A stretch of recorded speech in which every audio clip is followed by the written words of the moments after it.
বর্গীয় জ লেখার জন্য খেয়াল করি, আমরা প্রথমে পূর্ণ মাত্রা দিব, মাত্রার মাঝামাঝি থেকে ঠিক এই অংশটা দিয়ে নিব। আমি স্টেপে স্টেপে দেখাচ্ছি, তাহলে সবাই খেয়াল করো। মাত্রা দিয়ে মাঝামাঝি থেকে ঠিক এই বাঁকা ভাঁজটা দিব, এরপর এই জায়গা থেকে আবারও বাঁকা ভাঁজে এইভাবে করে বামে ওঠাবো ঠিক মাত্রার কাছাকাছি। আরেকটা স্টেপে যদি দেখি, তাহলে আমরা মাত্রা দিয়ে এইভাবে করে বাঁকা ভাঁজ দিয়ে নিব, ঠিক এই জায়গা থেকে বামে বাঁকা ভাঁজ দিয়ে নিব।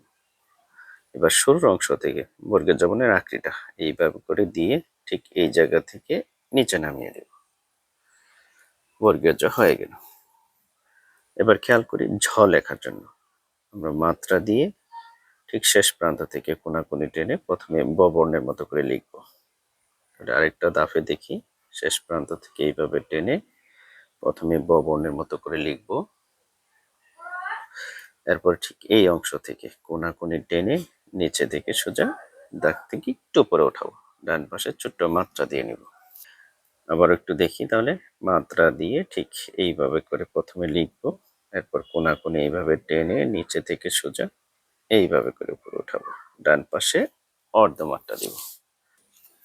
ইয় ইয় লেখার জন্য আমরা প্রথমে এ বর্ণটি লিখব, তাহলে এইভাবে করে শুরু করে আবারও দেখি, তাহলে শুরুটা এইভাবে করে আমরা এ বর্ণটি যথাযথ লিখব ঠিক এই অংশের ডান পাশের এই জায়গা থেকে ইয় বর্ণের শেষ অংশটা এইভাবে করে দিয়ে নেব।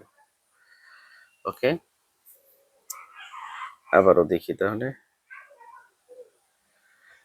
ইও লেখার জন্য এ লিখব, এরপরে এই জায়গা থেকে এইভাবে করে ঘুরে দিয়ে নিতে হবে। ট লেখার জন্য আমরা প্রথমে পূর্ণ মাত্রা দিব, মাত্রার শুরুর অংশ থেকে এইভাবে বরাবর টেনে নিচে থেকে ডাইনে এইভাবে করে ওঠাবো, শেষ মাথা গোল করে নেব, ঠিক এই অংশের বরাবর এই জায়গা থেকে উড়ুনিটা এইভাবে দিয়ে নিব, শেষ মাথাটা হবে ঠিক এই অংশের বরাবর পর্যন্ত। আবারও দেখে নিতে হলে মাত্রা দিয়ে বরাবর টেনে নিচে থেকে হালকা বাঁকা বাজে মাঝামাঝি পর্যন্ত ওঠাবো, শেষ মাথাটা আমরা গোল করে নেব, উড়ুনিটা ঠিক এই জায়গা থেকে এইভাবে করে দিয়ে নেব। আবারও দেখে নিই, তাহলে মাত্রা দিয়ে ট বর্ণটি তাহলে এইভাবে করে আমরা লিখব। ঠ লেখার জন্য খেয়াল করি, মাত্রা দিয়ে মাঝামাঝি থেকে এইভাবে টানবো।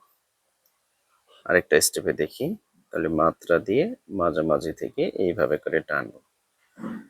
এবার ঠিক এই জায়গা থেকে নিচ দিয়ে বাঁকা ভাঁজে এইভাবে করে যেখান থেকে শুরু করেছি এই জায়গা ছুঁয়ে এইভাবে করে উপরে উঠাই দিব।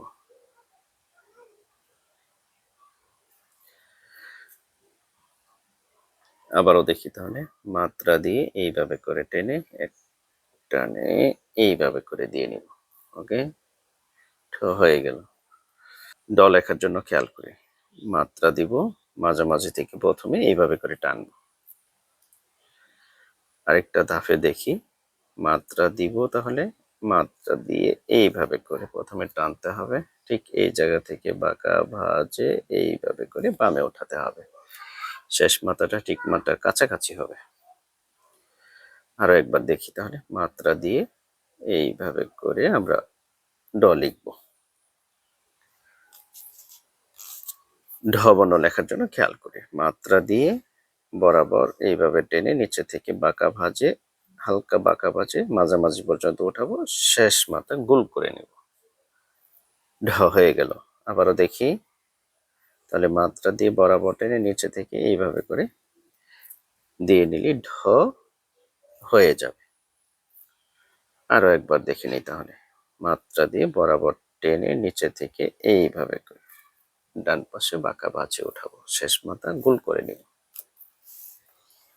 মূর্ধন্য ণ খেয়াল করি, ঠিক শুরুটা এই জায়গা থেকে করব, এইভাবে প্রথমে আমরা গোল করে নিতে পারি।